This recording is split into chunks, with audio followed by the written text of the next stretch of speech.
referring veterinarian had already taken some x-rays and showed there was some arthritis in the elbow. Even at 6 months, a fragmented coronoid process was suspected. To confirm that, we did a CAT scan first, and the scan time is about 13 to 14 seconds, and so we only need them to hold still for that long, which is why we only use sedation rather than general anesthesia. The CT scan confirms that there is a chip fracture on both sides prior to going in surgically.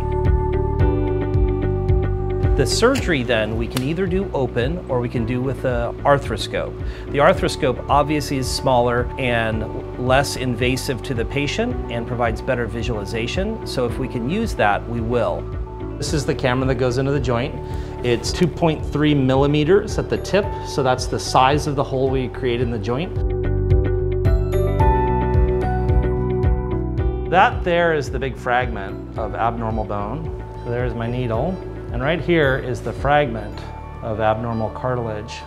And underneath that is the bone that is abnormal. See the fragment moving when I push on it? So that is an abnormal piece of bone. So we're going to remove this bone in what's called a subtotal coronoidectomy. The old days, they just used to open the joint and then they would do a ton of extra damage to the joint surface as they're on their way in. Most dogs that have minimally invasive surgery don't even know they've had surgery within about 48 hours.